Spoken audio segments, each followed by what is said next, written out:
بسم الله الرحمن الرحيم. الحمد لله رب العالمين، والصلاة والسلام على رسول الله وعلى آله وصحبه أجمعين. اللهم علمنا ما ينفعنا وانفعنا بما علمتنا وزدنا علما. اللهم لا سهل إلا ما جعلته سهلا، وأنت تجعل الحزن إذا شئت سهلا. سبحانك لا علم لنا إلا ما علمتنا، إنك أنت العليم الحكيم. لله تبارك وتعالى. السلام عليكم ورحمة الله تعالى وبركاته. I praise Allah Tabaraka wa Ta'ala. I thank Allah Tabaraka wa Ta'ala. I ask Allah Tabaraka wa Ta'ala to send countless blessings and salutations on Sayyidina Muhammad sallallahu alayhi wa sallam, his family, his companions, and all those who follow them in excellence until the day of judgment.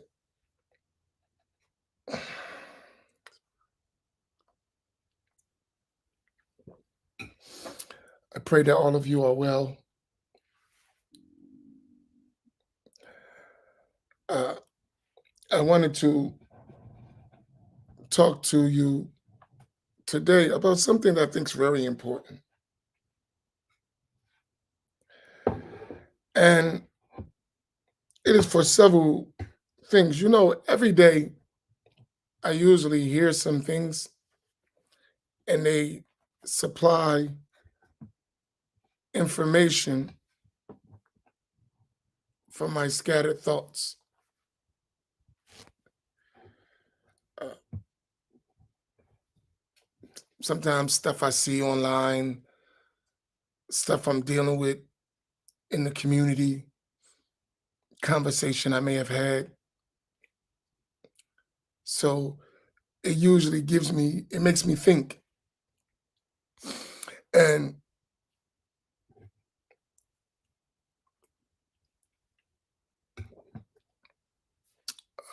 it supplies my thoughts. So I want to cover some controversial issues without being controversial.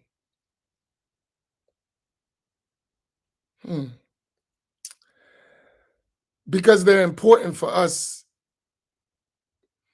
especially as we're trying to acquire knowledge of the religion and experiencing things that we're not familiar with, right? Uh,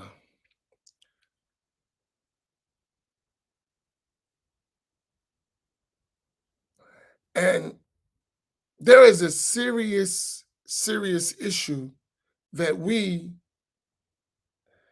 as a community have to get past.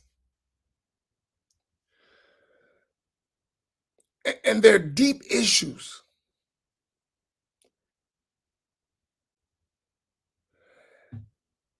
And there are two things: ignorance and subjugation. And they are kind of related: ignorance and subjugation.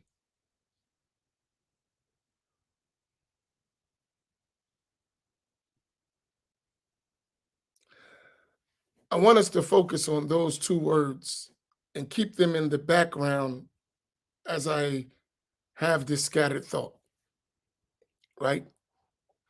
Ignorance and subjugation. And we may not think or reflect on how much that is affecting our Islamic practice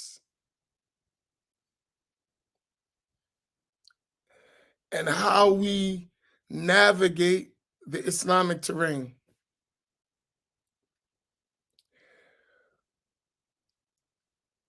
And when I say ignorance, subjugation, not supplication, subjugation. This right here, right?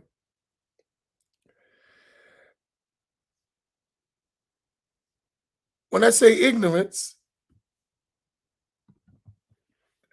what I mean by that is just not knowing. So don't look at it necessarily as uh, your fault or our fault while we are struggling with ignorance. Let's look at it just from the side. There are many things we don't know, so we're ignorant of them, right? And religiously in the deen, there's a lot of information that we just didn't have and still don't have access to that is critical for our understanding. A lot, right? So because of that lack of understanding and lack of knowledge and lack of information, we're going to naturally make mistakes. That's expected, right? If you don't know, you cannot do something you don't know. It's not possible, right? So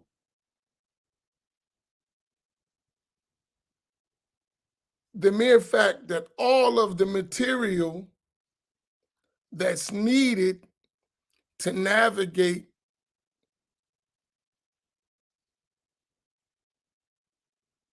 all the things we're confronted with, we don't have it all. We have pieces.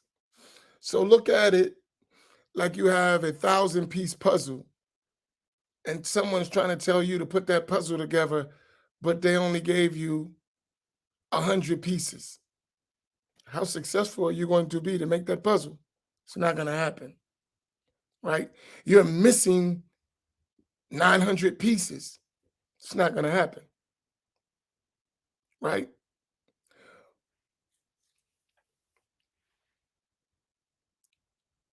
And that is an exaggeration, but not far-fetched in terms of our reality of access to Islamic knowledge,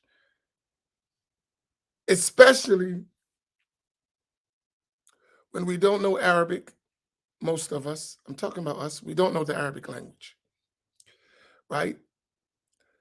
Number two, even if we know Arabic knowledge, Arabic language, we don't have access to the information that is available in Arabic. And sometimes, even if we have access, we don't have the money to get it. So there are several layers to that. It's just real stuff that I think about. So that's on the side of ignorance. So some things we just don't know. And with that in mind, we should always be open to learn, even when we think we know. That goes for all of us. We should be open to learn, even when we think we know, right? Please, please, please, please. I think this is one of the most important things that we're missing. We should be open to learn, even when we think we know.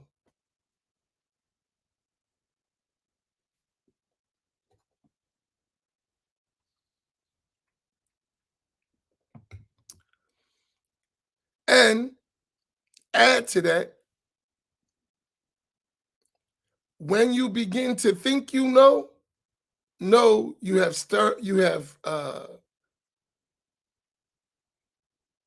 hurt your learning process. When you begin to think you know, you have hurt, interrupted your learning process. Even the angels, they said, we have no knowledge save that which you have taught us. La ilma lana illa ma alamtana. We have no knowledge except that you have taught us. And you notice Imam al-Haddad radiallahu ta'ala anhu, who was a master of Islamic knowledge, he started his books, many of his books, Subhanaka la ilma lana illa ma alamtana, wa innaka anta al-alim al-hakim.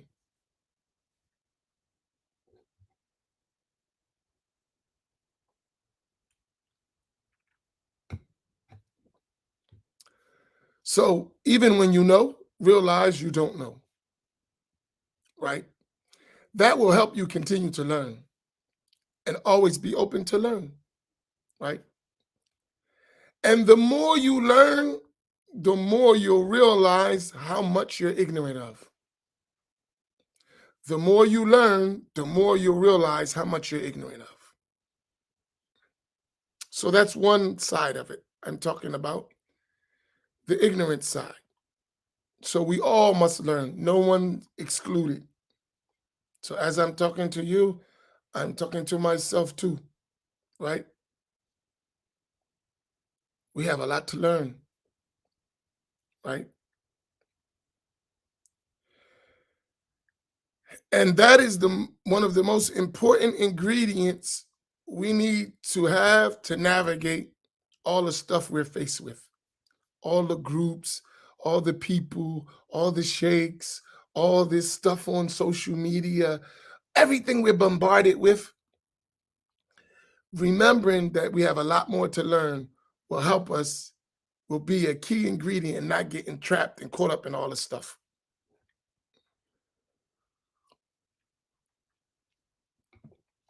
And the ultimate part of learning that we must reach, ma'rifatullah, to truly know and realize Allah.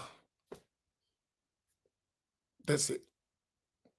And that's an endless pursuit, to the extent that those who reach that level have never claimed that level. Those who reach that level of ma'rifatullah have never claimed that level.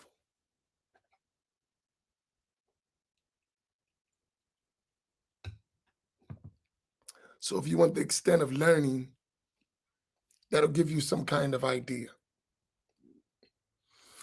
The second thing, subjugation. This is major.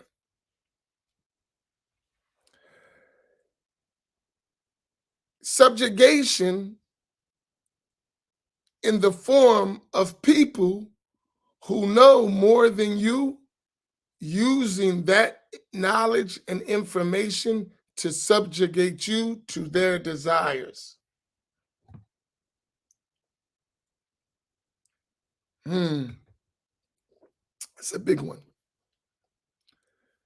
People, groups, individuals and groups, organizations who know more than you, using that knowledge to subjugate you to their desires.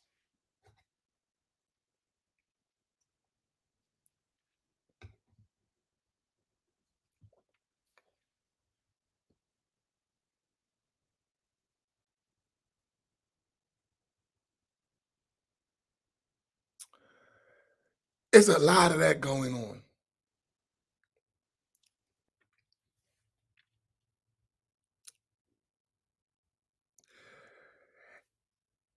And the only way to get around that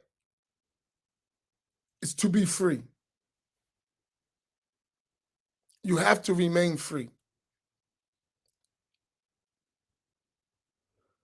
Do not become a slave to no one except Allah subhanahu wa ta'ala. I don't care who he is, or she is, or they are.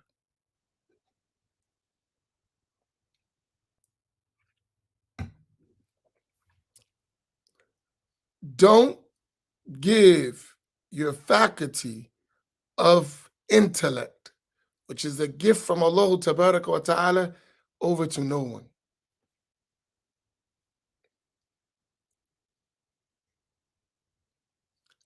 Do not give your faculty of intellect over to anyone.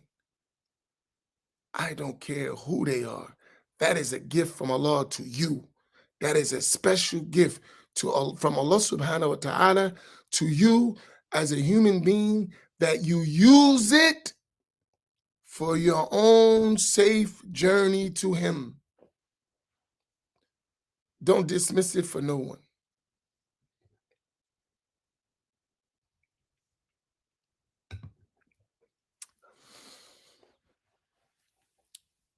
So, with that in mind,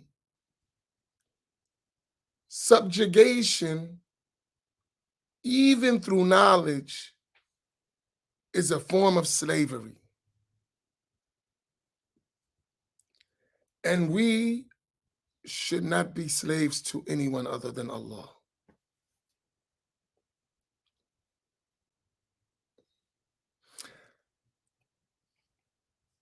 We don't need anyone to think for us.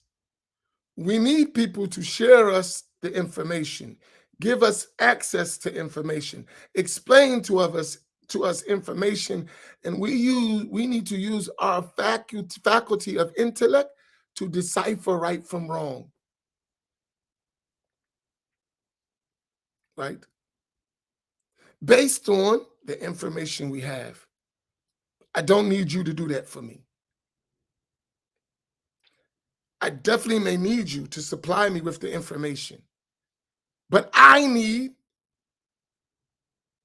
to examine it, to think about it, to listen to it, and to make my own decision.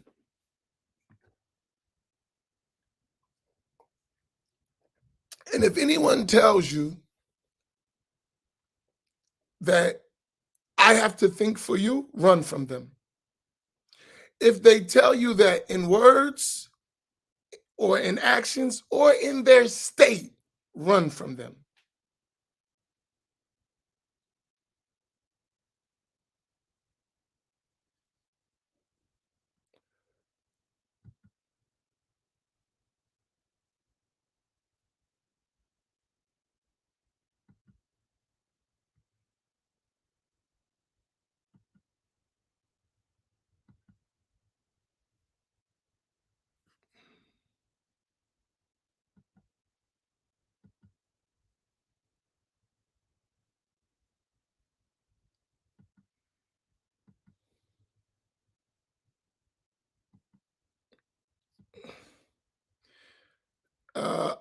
I'll give you a warning.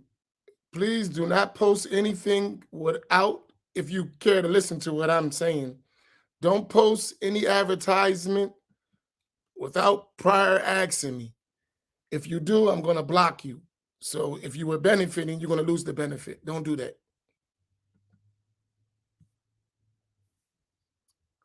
I don't like to do that, but don't advertise your stuff. I don't know who you are or what you're doing.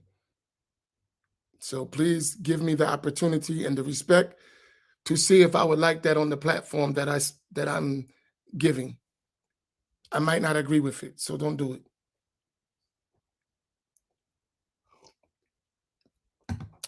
There's plenty of platforms you can advertise on. How about your own? All right, that's a side thought. Maybe you didn't even see what I saw. I don't know if I was fast enough to delete it all. Uh, where was I at? I just got distracted.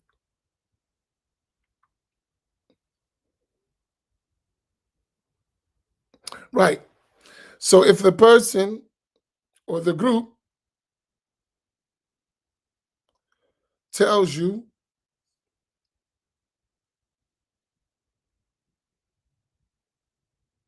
no, we're going to think for you. Now, I don't need you to think for me. No, thank you.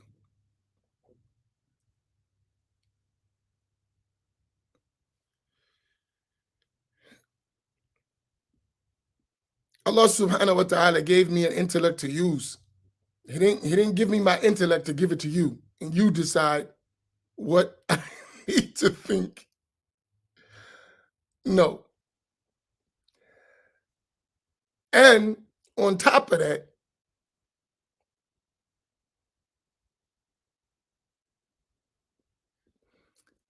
what makes you think your intellect is so sound that everyone in the world is going to agree with you? Maybe there's people who disagree with you and they have a legitimate disagreement. And I need to know that because maybe you're wrong. There is the possibility and likelihood that I'm wrong in my thoughts. It's possible, right? And someone else who thinks different than me may be right. But your job is to distinguish between the two, not for me to tell you, hey, I got the best thoughts in the world, and no one, I don't care who they are, is better than my thoughts. No, that's not true. This is just how I think. And it's based on this and this and this, why I feel the way I feel. But someone else may feel different. And you may decide that they're right and I'm wrong. That's a decision you have to make, right? And I would never imagine trying to take that decision from you, that ability. That's crazy. But you know, there are people who do that. They don't want you to think. Just do what I say. I don't want nobody around me like that. I don't. I need you to think. I need people to think, right? Free minds that know how to use them. Now, somebody may teach you how to understand and process material and evaluate things. Yes, but ultimately you need to do that, right?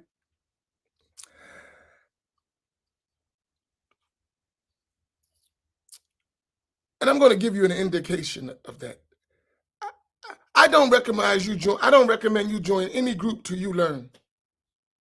Right? Don't join no group till you learn. Right? Have a sound foundation in religious knowledge before you join any group. I didn't say don't listen to no group. I said don't join no group. There's a difference. Please, please, please listen to me closely. Until you learn and have a firm, solid foundation of Islamic knowledge, do not join any group. Go to them, listen to them, learn from others, benefit, cross-examine, right?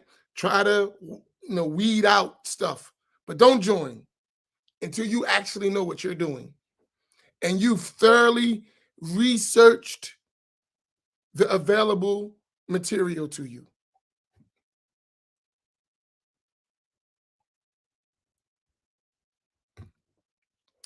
Because that's how you lose your intellect and that's how you get subjugated, just jumping in. Man, he sounds great. Where do I sign? You know how many rappers and musicians had their intellectual property taken from them because they just joined?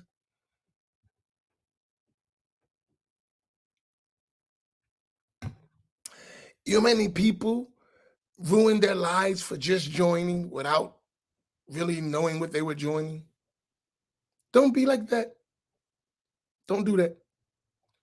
And I know the thing is people are trying to subjugate people, so they want you to join. Join, join, join. Why join? Why so rush that I join? Let me learn, let me examine, let me see let me make my choice. Why I have to join you? Let me learn. The important thing is that you practice, not you join. Do you know that, right? The important thing is that you practice, you learn and practice the religion and develop a state with Allah subhanahu wa ta'ala. That's the important thing. Whether you join or not, that's the most important thing. And it's not a condition for you to do that to join, right? You just need to be a good Muslim and learn your religion properly and practice it and develop a state with Allah. And whatever helps you to do that, that's great. But it's not a condition that you join my group or any other body's group. It's not a condition at all. It's not necessary. It's not far'ain ala kulli mukallaf to join my group. It's not a personal obligation on every morally responsible opinion to join my group or anybody else's group. That's not obligatory in the religion. Hey, slaves, do you realize that? It's not an obligation to join master. That was some sarcasm to some people who think that. It's insulting. If you're not in my group, you're almost not Muslim. It's insane. But people think that in their state. They might not say that, but their state is if you're not in my group, you're not even Muslim. You are kafir. It's not obligatory to join your group. It's not obligatory to follow your sheikh. It's not obligatory to follow your madhab, your Sufi order, your cult, whatever you got going on. None of that is obligatory. It's obligatory to learn the knowledge of Islam, practice it, and develop a state with Allah Tabaraka wa Ta'ala. That's obligatory. Do you got that? Is that clear for everybody? Because some people don't realize that. You don't have to be a Shafi'i. You don't have to be Ash'ari. You don't have to be Sufi. When I mean Sufi, following a tariqah. You don't have to do that. I'm not saying it's not a good thing to do. I'm not saying you won't benefit, but it's not a personal obligation to follow that madhab, to follow that creed by name, to follow that Sufi order by. You can be Maturidi. You don't have to be Ash'ari or Maturidi at all. You could just have the correct belief and never say none of that. You could be Hanafi, you could be Maliki, you could be Hanbali. In fact, you don't have to say none of that. You could just follow it properly and never say it at all, and it's valid. You don't have to say I'm follow one of the 4 schools. You could just do it. It's valid. As long as you're following the rules properly, it's valid. And you can just purify your soul without having to say, I ain't followed this tariqah. You could just do it. I remember Sheikh Samir said something to me, and it woke me up. When we first used to learn with him, we just want ijazah. So every book we would read, we want an ijazah. I have so many ijazahs from him. It was beautiful. When I started out, that's all I thought. I'm reading this book with the study sheikh. Sheikh, give me ijazah. And I read this book, sheikh, give me a ijazah. So one day, after so many ijazahs, he said to me, we finished the book, and I went to ask, and he knew I was going to ask for ijazah. He said to me, I'm not giving you no ijazah. You have enough ijazahs. Sheikh, I need ijazah. He said, did you hear me? He said, you've been learning with me for a long time. Did you listen? Did you understand? He said, that's your ijazah. You don't need any ijazah. Did you understand what I said? Did you hear me well? Can you repeat what I said? He said, that's your ijazah. And it taught me something. Think about that. That's what he said to me. And I never asked him for ijazah after that. He stopped me right in my tracks. I was more concerned after that, not with an ijazah, but just learning what he says. I haven't asked for an ijazah in so long. And I remember we finished the book of hadith. I forget which one it was, one of the major books of hadith. And it was time for the ijazah. I didn't come.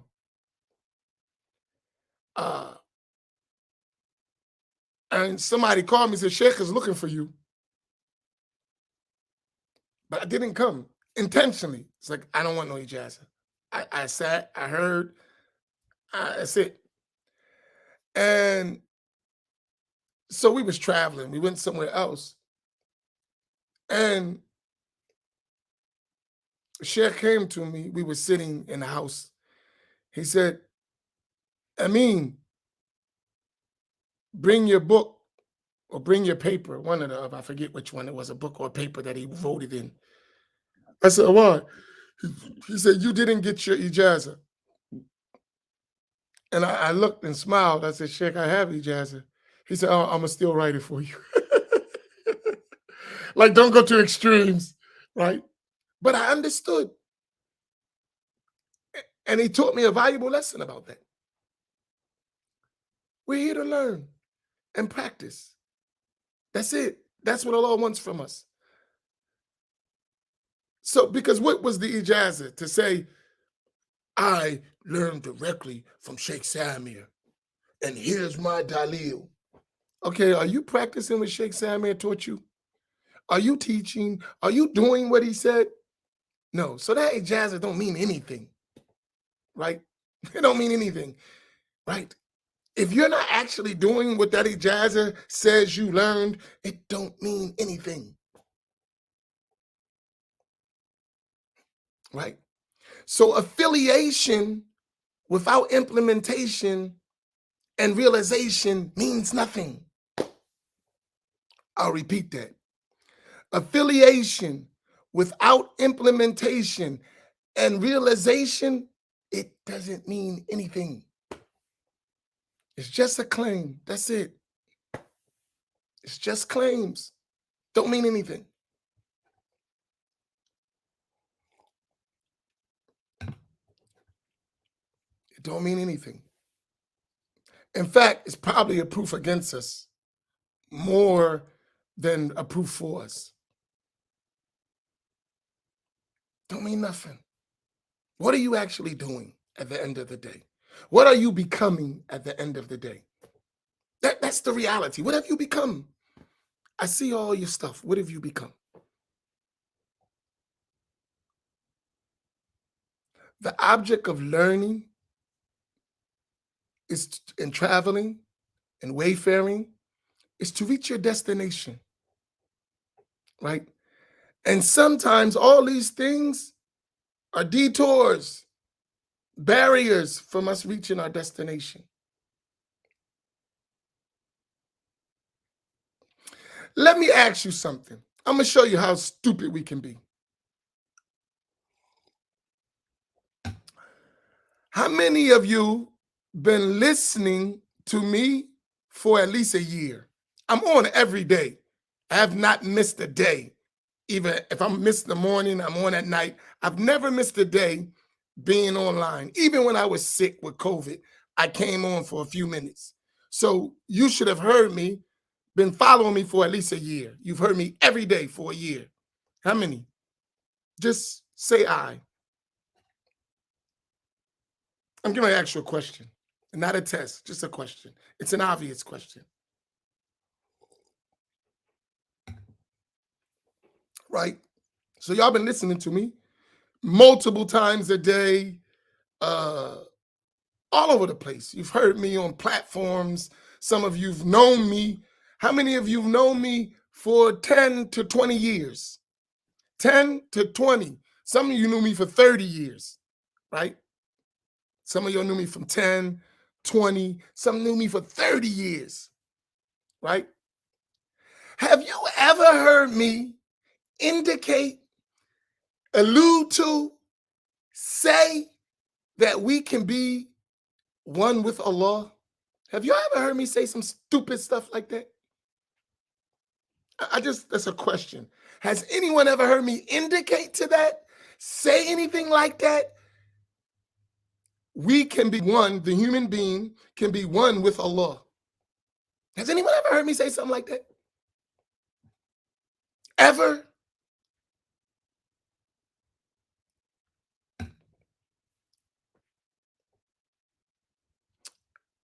Ever?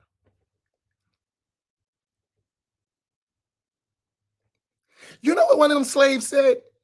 That's what I said. And that's blasphemy.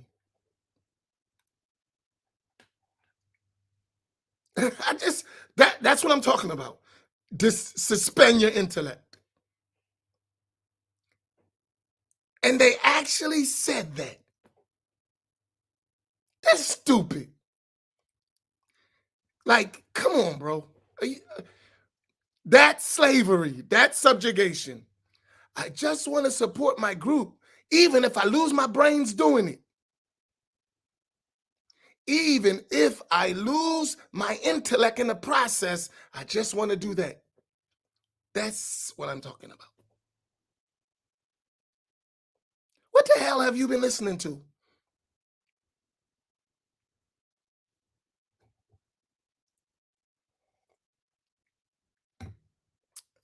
What have you been listening to? And even if that's what you misunderstood, if you have any Islamic knowledge, any, even a little bit of real learning, you should have known that such a statement was definitely not intended by such a person. If you know the person, and before you accuse someone, before you think ill, you should think good, especially in crucial matters like that. I'm just giving you but I understand the process. I know it well. Slavery, subjugation. Let me defend my cult by any means necessary. And anything that's a threat to my cult, let me make it kafir. Let me make you a kafir. Even if I have to make it up. Even if I have to make it up. Even if I have to twist your words, I'm going to make you a non-Muslim to save my cult. And that's a shame. That's why I say don't join no groups. Right? Let me twist your words. Let me do whatever I can do to make you a kafir. And the only reason I'm doing that is to save my cult. To win for my cult. This is the life we living in. This is the terrain, right? And one of the scholars, he said it in the most beautiful way. He said it got so bad that two people would be in a room. Listen to this analogy he made. The state has got so bad that two people would be in a room and they would say to each other, everyone is a disbeliever except me and you. And I'm not so sure about you.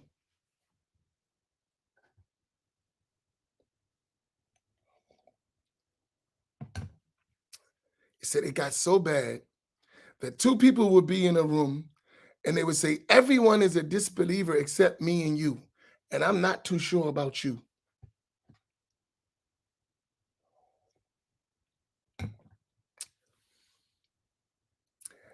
And my advice is to such people, and I know they don't care, but I'm going to give them some advice, or those who follow them. Be careful with your extremism. You're going to run people away from Islam by way of Islam. You're going to run people away from Islam by way of Islam.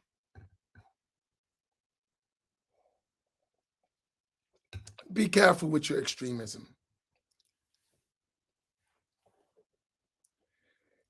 You could offer a lot, but your extremism has made people not even want to listen to you, including me. Including me. And I know you well. I know you better than you know yourself. And you got me away from you. That's bad. You got me not wanting to listen to you.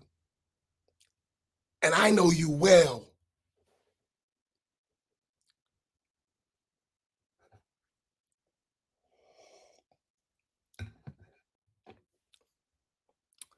But I say that because of the danger in cults, in groups. That's why I say don't follow. To the point that they attack even their own followers who don't subjugate themselves. They attack their own followers. Their own teachers, the ones who taught for them, they attack them. Their own teachers, they make them kafir. So you know about the rest of the world. If they would call their own teachers kafir, their own people who they taught is kafir, what about the others?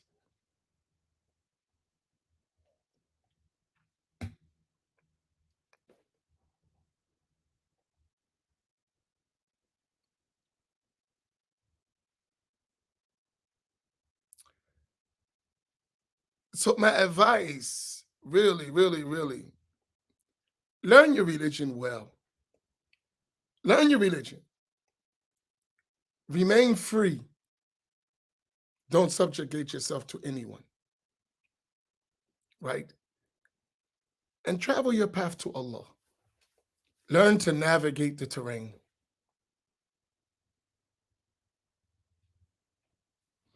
And trust me, learn history. Extremist groups have come and go in history. Just learn history.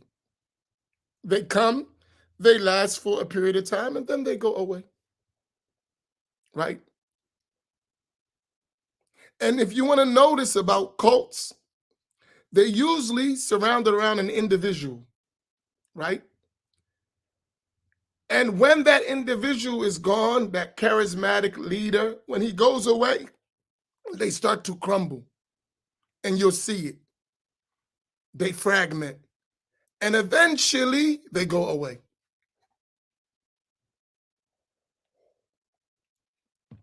Just study history. You'll see it happen all the time. They'll be strong around a charismatic individual. When that charismatic individual dies, they splinter. When they splinter, they fight within, and eventually they go away, or they become irrelevant. Pay attention to history, and then watch as history unfolds itself right in front of you.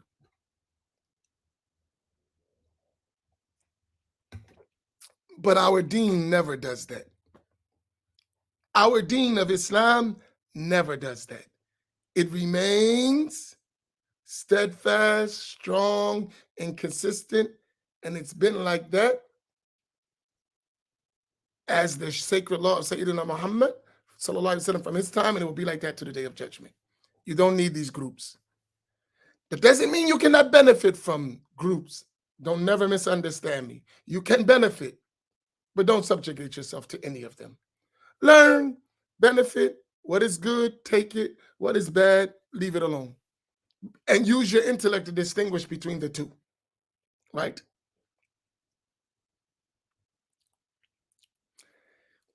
And just a warning to that group, and they know who I'm talking about. I'm not the one you want to do that with. I remain silent because of my respect and love for common teachers that we share. But the people don't know your true colors. I do.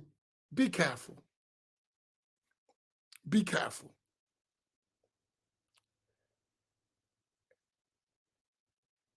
Be careful. The people don't know your true colors. I do. Be careful.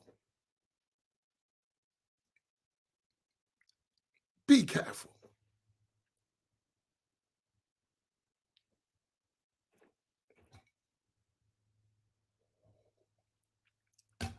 Some fights ain't worth fighting. And I don't mean physical fight. Some battles, they're not worth it. No one wins in those battles.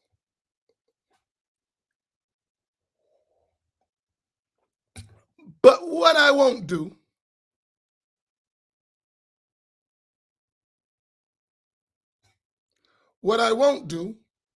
is I won't let you subjugate my people and keep them ignorant. I won't do that. I won't do that. Right? I won't do that part.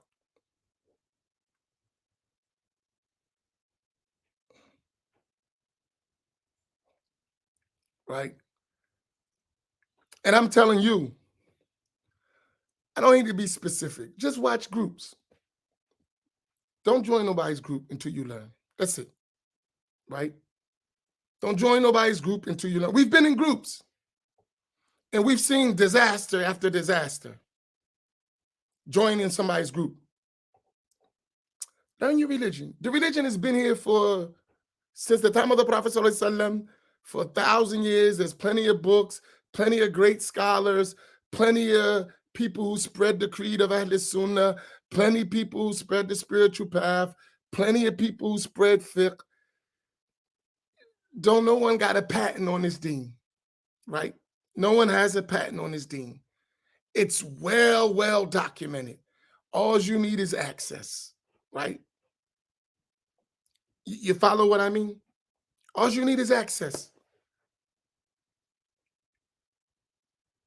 And we want to be a source of helping you have access. That's it. Not looking for no followers, not looking for you to join nothing. Just learn your religion, right? Just learn your religion and then go spread it and teach others. That's it. There's nothing else behind it. There's no group to join. There's no sheikh to blind follow and subjugate and give all your wealth. No one's asking you for that. Just learn your religion. Just learn your deen. Learn it properly. Practice it and develop a state with Allah subhanahu wa ta'ala. That's it. Nothing more, nothing less.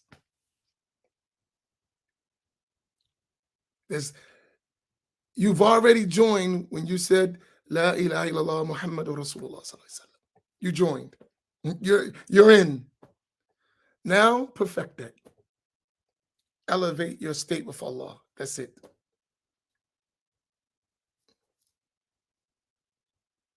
Right? Too many people, especially our people, have been devastated by joining some group. Devastated. That sometimes goes for generations. And they was just in the group, but they wasn't learning. They wasn't learning. They was just following the group. They never learned the religion. I'm in the group. I'm in, so I'm down. But you're ignorant. But I'm in the group. But you don't know the religion. You're not learning. They're not teaching you. But I'm in the group. Don't be like that. Learn.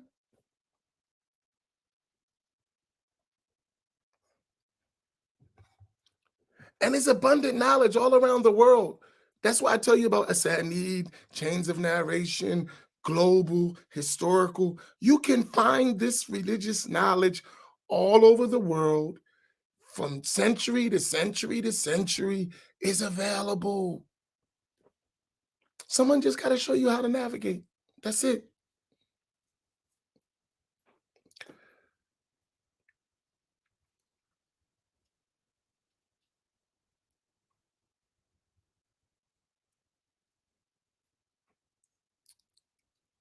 It's important because I see the danger of these groups. And they also all have something in common. They don't give a crap about black folk. That's one of the most common denominators between, they don't care nothing about our state at all. We always remain getting the crap job at the end of the day. That's consistent. That's one thing they share in common. Crap on the black man and woman and child. That's consistent. That one don't change. We always get the short end of the stick. When it's all said and done, we a mess. La hawla wa la quwwata illa billah. We always get the short end of the stick.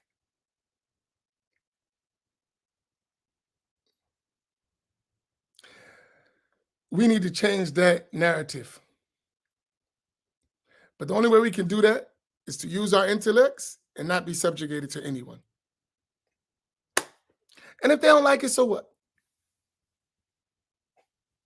So what? I don't care if you don't like it.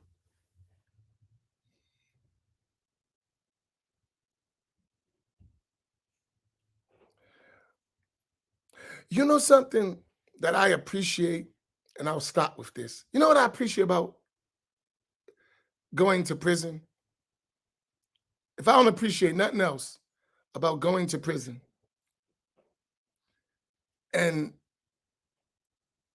going through what I went through in prison, is that it taught me that all men are equal. Right? It taught me that all men are equal.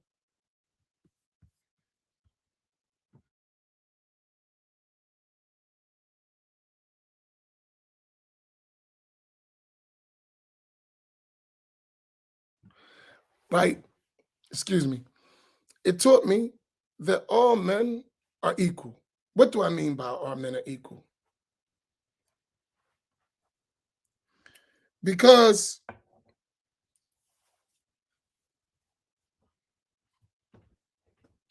I've seen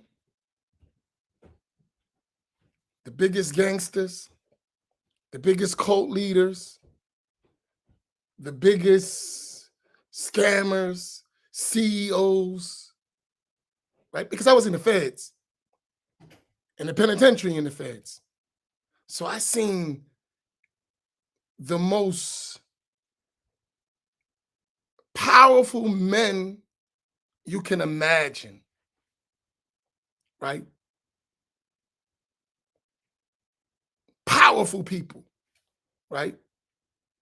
Big followings, money, dangerous. And I saw them all equal. And here, I know out there you was all that. Here, you better sit down, right? Mob bosses from all over the world, terrorists. I know what you were out there. In here, you better sit down. I seen that with my own eyes. I lived it. So I never look at no man as you too big and you, no. Only man I look like that is Sayyidina Muhammad sallallahu alaihi wasallam, and that's because he's the messenger of Allah. Any other man, he may be right, he may be wrong. And that doesn't take his status. He still has his status. But at the end of the day, he's a man. And he's a man just like every other man. The only man who's not like other men is Sayyidina Muhammad sallallahu alaihi wasallam. And that's a good understanding, especially in our time when dealing with people. It helped me in that.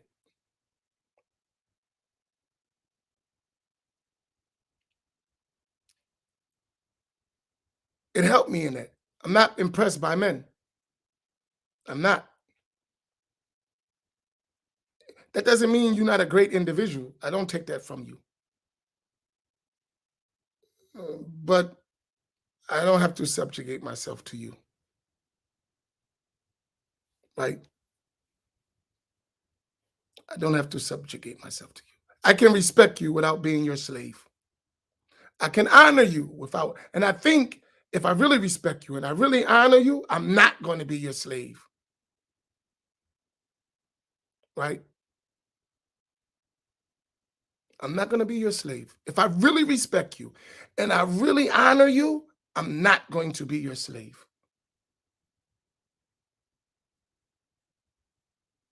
I think by being a slave and subjugating yourself, I'm dishonoring everything you taught.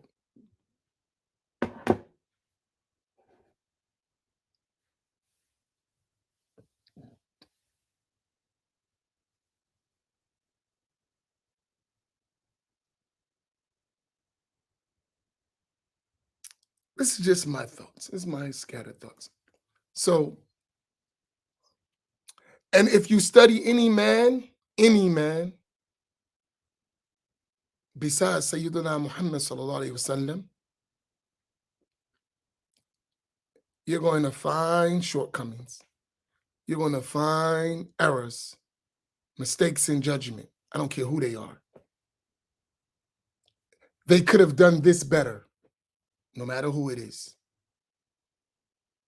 So keep that in your mind. No matter who it is, you're going to find lapses in judgment.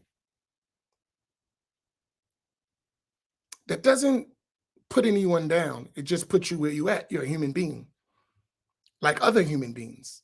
You could be right, You could be wrong. You may have a valid point, and it may be a point you have that needs to be further investigated. That's human beings. And that's a mercy from Allah, tabaraka wa ta'ala, with us. That's a mercy. So no one can get arrogant. It's like a mercy from Allah that He put us in such a situation so no one will be arrogant. All of us would be humble before Him, subhanahu wa ta'ala. That is a beautiful thing. Don't look at it as bad. It's beautiful. Allah is not going to allow you to be arrogant. He put flaws in you so He can keep you humble.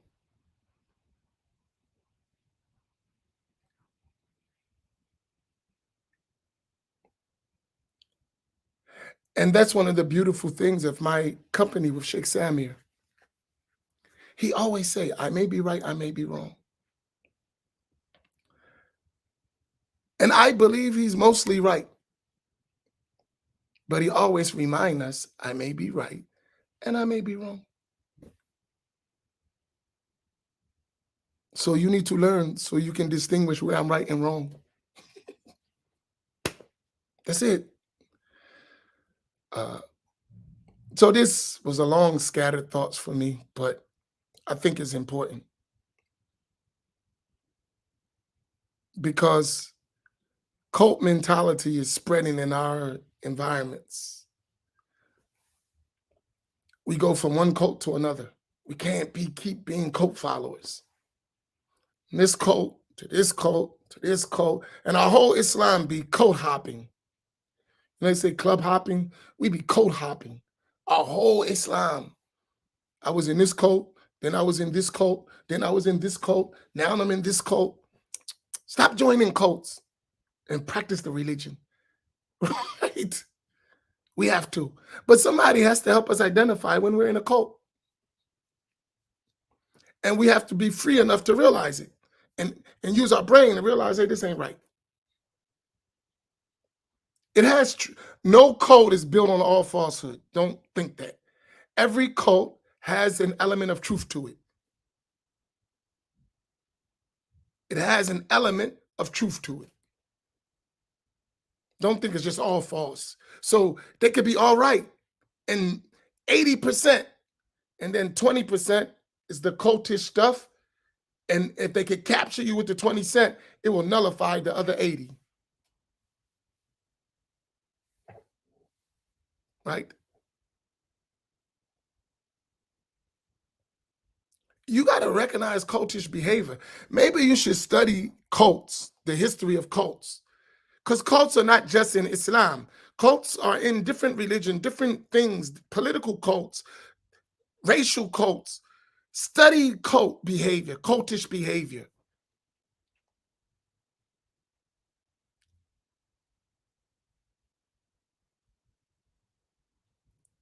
One of the biggest signs of cultish behavior is to shame you when you're not compliant with the leader or the group. To ostracize you. That's and watch that stuff. Right? You'll see it consistent all the time. You'll just go, I remember he was the man and he got ostracized, and she was, and she got ostracized, and then this one was, and then they got, just pay attention. Stop closing your eyes. Watch. You'll see it. Then they'll get the other members to team up against you. Just watch. Pay attention. That's a cult. Even if they got true stuff, just pay attention. Like, all you're going to do is watch. He said, there's a good book on it, but you ain't deleting me. I would never delete the Imam of the Boom Bap.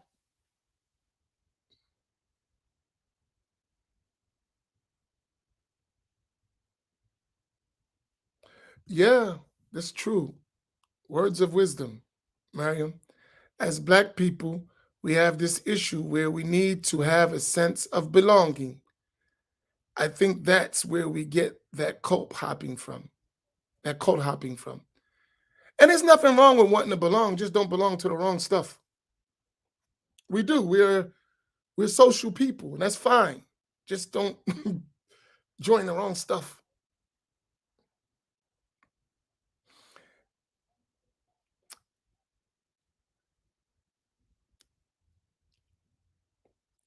All right, I'm overboard. I got to go to. Uh, we only have a little bit, so post Fudge reflections will be real short because we only have a little bit left to cover. Uh, so we'll be very short, maybe 15, 20 minutes. Uh,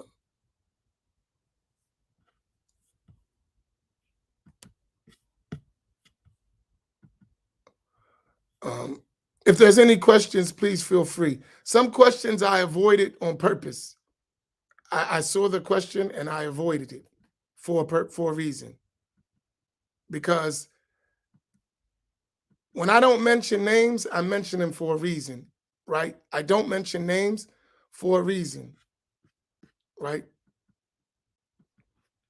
I don't believe we need to mention names when certain stuff is obvious, right? There's no need, right? All right, I'm gonna look that book up. Imam Fahim, you read the whole book or parts of it? Just curious reading.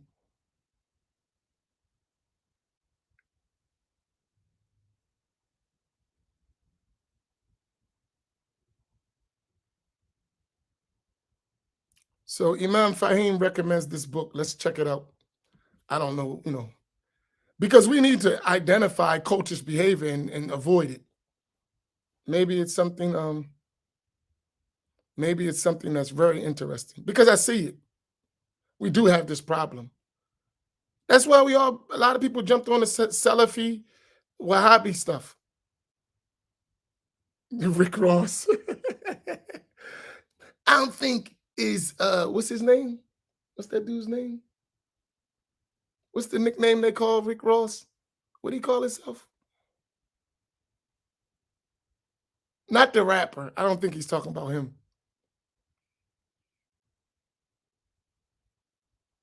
Dad, boy.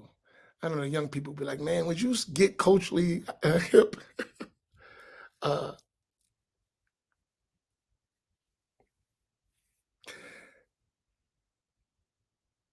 Yeah, really, this stuff is deep, man.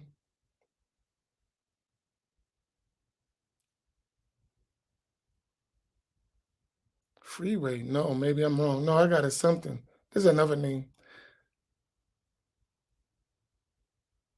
Not Freeway. There's another name he be calling himself.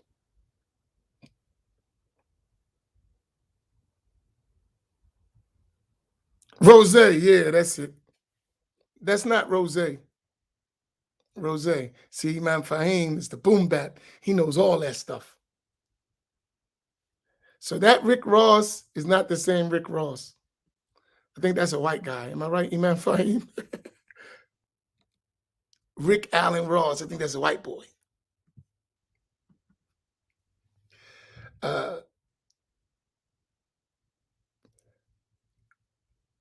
Yeah, but let's just be careful about that. So Imam Fahim is telling us about the book. It talks about how to identify cult behavior, and it gives example of cult leaders and movements throughout history. Interesting. He's a white bull. And we need that in Islam. I was in a cult before. That's why I recognize him. I was in a cult.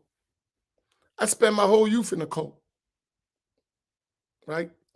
And I had a talk with somebody about it because I blast the cult leader online. I called him a punk.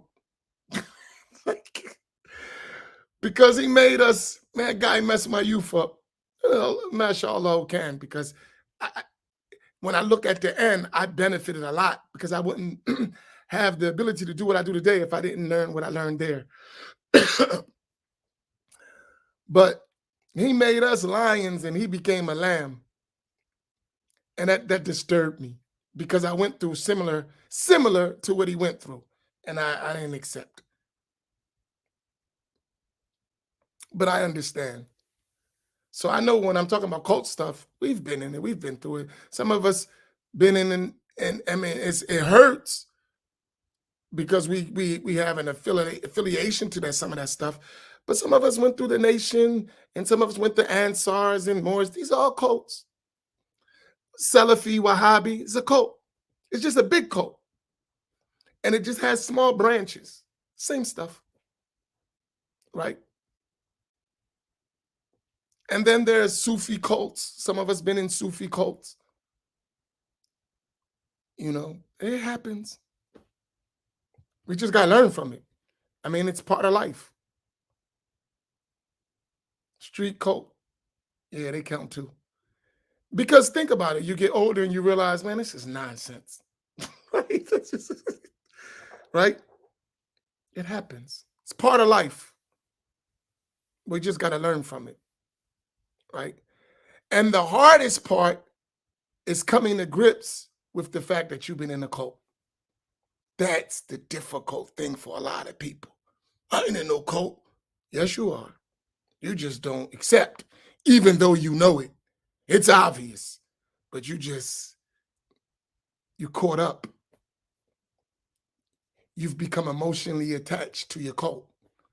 You know it's a cult. You see it. You're not blind. There are some who are blind, but some who know. It takes them a long time to get out of it. Especially when they get status in the cult. That's even harder. They really don't. That when I got accepted in a cult and I moved up the cultish ladder and I can sit at the table with master and he give me some crumbs, and then I can look at the other slaves like I'm the man or I'm the woman. Yeah, that happens. So that person is really gone. Boss, let me eat. Look at these clothes, boss, help me wear. So and cult leaders and higher ups in the cult, they know that. They know how to pit one slave against another, one cult member against another cult member. They're good at that. Right? They know when someone's getting too big for his britches, let's put him down. Put him out to pasture. Oh, man. All right, I got to go because I got to do 15 minutes. That's right, Sabir. Sabir, I'm doing 15 minutes.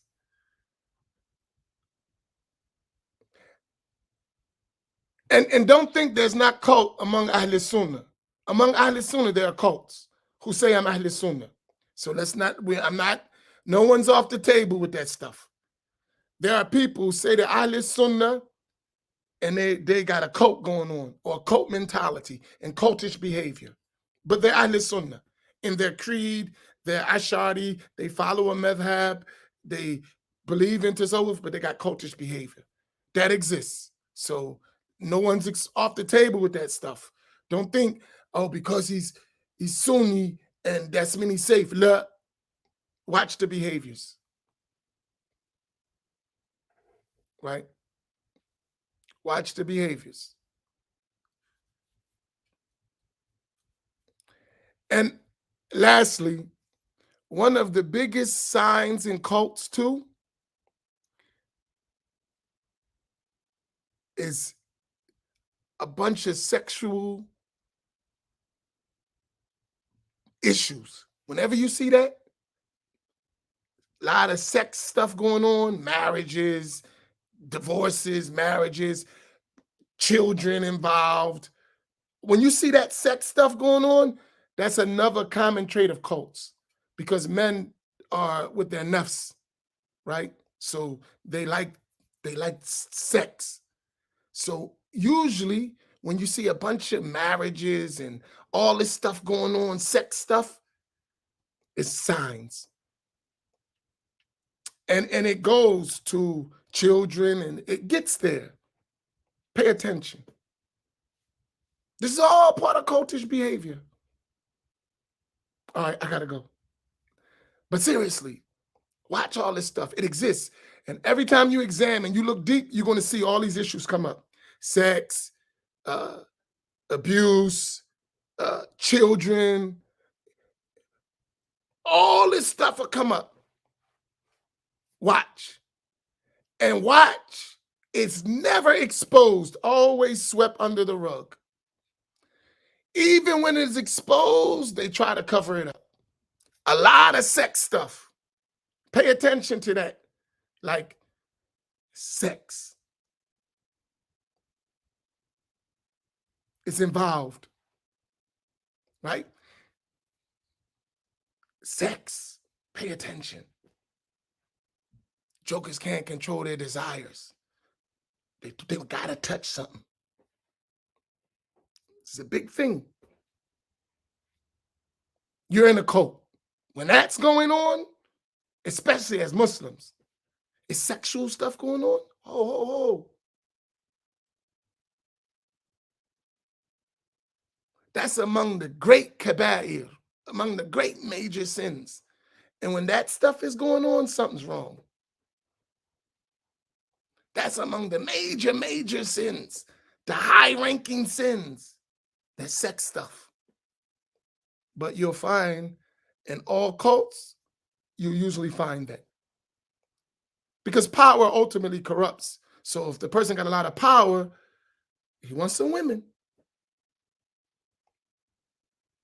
And whoever gets power usually gets sucked into that stuff, following their desires, their lower desires.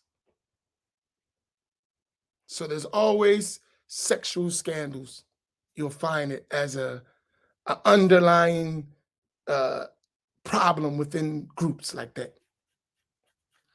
Now go examine your group while you're making takfir of everybody else and see if you got those problems. See if you have those problems, even among your leaders. Since you want to point out some stuff, go check your leaders and see if you got these problems going on. See if they exist. Now, I know you're going to cover them, and I know you're going to make some excuse and ostracize, but see if this behavior is going on. And if that behavior is going on, and we're supposed to be pious Sufis and people of Allah and people of knowledge, that shouldn't be going on. That shouldn't be happening more than once. If it occurred one time, it should have been censored so strong that it never happens again. But when it's ongoing, problematic. I'll close with that.